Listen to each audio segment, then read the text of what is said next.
Kamto ne serait jamais président au Cameroun, parlons-en. Le secrétaire national à la communication, Emmanuel Ateba, revient sur un article que je vous prie de suivre avec moi. Disons-nous des vérités.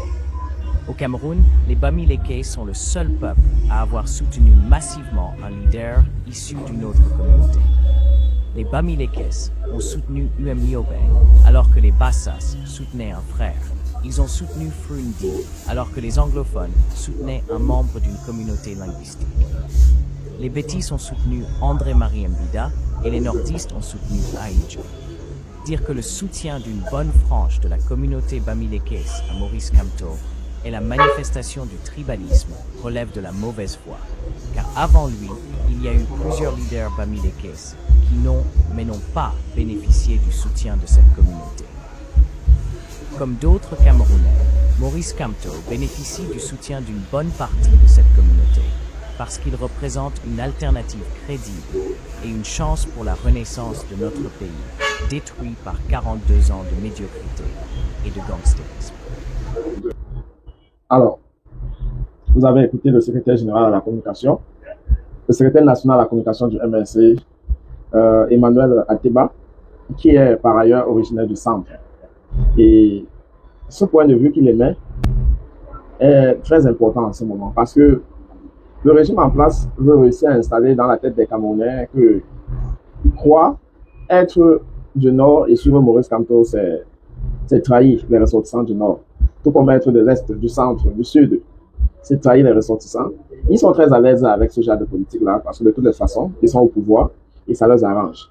Ce qu'on peut retenir sur ce texte de Emmanuel Ateba, c'est que contrairement à l'idée répandue que les Bamileke sont exclusivement tribaux, que cette communauté a l'historique ou alors historiquement a soutenu des leaders d'autres régions ou d'autres ethnies, comme le cas de Umyobe ou alors de Fundi. Selon l'auteur, le soutien à Maurice Kamto ne relève pas du tribalisme, mais plutôt de l'espoir pour une alternative politique capable de rompre avec les années de mauvaise gestion du pays. L'argument est que Kamto représente une chance pour la renaissance du Cameroun, au-delà des considérations ethniques. Alors que je lisais cette analyse sur la sortie d'Emmanuel Ateba, je me pose la question, pourquoi quelqu'un comme Jean Baïbek ou alors le professeur Abba Yono ne peut pas ouvertement prendre position derrière la candidature de Maurice Kamto? Ils l'ont déjà fait, mais Baïbek continue à dire qu'il y a des possibilités qu'une fraction ou alors que l'UPC présente une candidature. Moi, il y a deux façons de regarder ça. Si ces deux-là pouvaient prendre parole maintenant sur le timing, il est aussi important, ils peuvent regarder le joker et sortir ça à la dernière minute, qu'à l'approche d'octobre 2025, paf, même s'ils ont un candidat, ils dissouent leur candidature et se mobilisent derrière l'APC. C'est ça réellement vouloir le changement. Parce que si on reste dans la réflexion d'Emmanuel Ateba, on va dire, si Baïbek et le professeur Abba Yono, à un moment donné, ne trouvent pas au projet de la Renaissance, parce que ce sont, je sais les deux là parce que régulièrement, ils ont fait des sorties pour montrer que le professeur Maurice Kamto était le seul homme aussi crédible au Cameroun. Mais comme on est en politique, ça peut être un passe-droit pour eux, pour avoir un verbe plus audible. Mais j'ai quand même la faiblesse de suggérer qu'à l'approche d'octobre 2025, que ces deux géants-là, voilà, quelle que soit la formation dans laquelle ils se seront trouvés, qu'ils mobilisent cette formation-là à se ranger derrière la candidature de Maurice Kamto. Ça serait inédit. Ça serait mettre la parole dans les mots. Je ne suis pas naïf de savoir que les politiciens utilisent le verbe selon leur centre d'intérêt. Je ne suis pas naïf. Mais je pense que pour être plus adéquat, et un autre, Aristide Mono, même chose, pour être plus adéquat, plus en symbiose avec les idées qu'ils ont répandues, du moins depuis cette dernière décennie, ces dernières années, qu'ils essayent de, voilà, à l'approche d'octobre, dire, appeler les Camerounais à voter pour le professeur Maurice Kamto. Le pouvoir en place peut bénéficier de la présentation des Bamileke comme partisans de l'opposition tribaliste, enfin, de diviser et affaiblir le mouvement critique en jouant sur des tensions ethniques, il peut créer une distraction qui détourne l'attention des véritables enjeux politiques.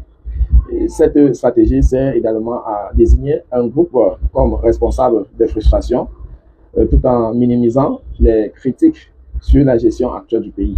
Et cela permet de maintenir un soutien populaire en exploitant la peur du tribalisme, tout en disqualifiant les opposants. Et cette sortie d'Emmanuel Ateba, notamment ses déclarations sur la situation politique du Cameroun et le rôle du MLC, pourrait avoir plusieurs impacts positifs. Ateba semble s'attaquer à la gestion du pouvoir en place et à la manière dont les divisions tribales sont exacerbées pour maintenir un statu quo favorable à certains intérêts. Il critique la manière dont le gouvernement utilise des accusations tribalistes pour discréditer des opposants, comme Maurice Kamto, en particulier dans le contexte de la montée en puissance du MLC et de son appel à un changement radical, la rupture. L'impact immédiat de ces propos pourrait être une polarisation accrue des débats politiques, mais aussi un renforcement de la position de ceux qui, comme Ateba, appelant à un changement plus profond dans la gestion du pays, en désignant clairement la gestion de M. Biapol et son régime comme responsable d'une médiocrité généralisée. Ateba fait écho à des critiques croissantes de l'opposition qui s'oppose à l'approche autoritaire et centralisée du pouvoir actuel. Cependant, les effets réels de cette sortie dépendront de la manière dont elle est reçue par l'opinion publique et par les acteurs politiques. Si elle réussit à mobiliser une plus grande partie de la population contre la division ethnique et à renforcer l'idée d'un Cameroun réformé, elle pourrait dès lors devenir un point d'ancrage pour une opposition plus unifiée. À l'inverse, si ces propos sont perçus comme une simple réaction politique, sans proposition concrète de changement, ils risquent de ne même pas avoir un impact durable sur le système en place. Lorsqu'on a fini de le dire, on pense directement aux gars comme Elimi Lobé, qui vont tout faire pour diluer. Ce sont des vrais pions du tribalisme, c'est un monsieur comme Elimi Lobé, parce qu'ils sont là pour présenter le peuple bamileke comme un peuple antisocial, comme un peuple de ruse, comme un peuple qui veut s'accaparer tout le Cameroun.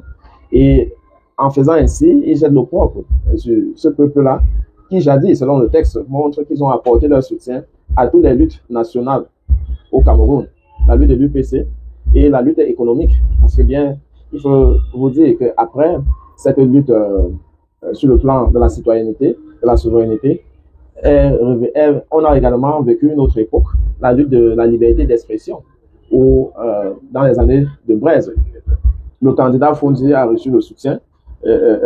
Maurice Kamto personnellement était son porte-parole et il a reçu le soutien d'une franche population du Grassfield, donc des Bamileke.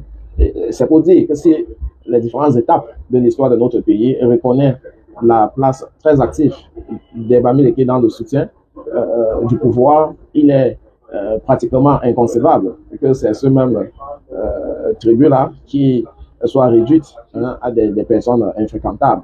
Il faut noter pour le déployer que le régime s'en sert sur le plan fiscal, l'élite Bamileke, pour renforcer sa survie et donc maintenir son hégémonie à la tête du pouvoir, et utilise donc cette quelques figures de proue pour montrer sa générosité ou alors son équilibre régional. Et lorsqu'il s'agit des partis politiques, ils cherchent à cantonner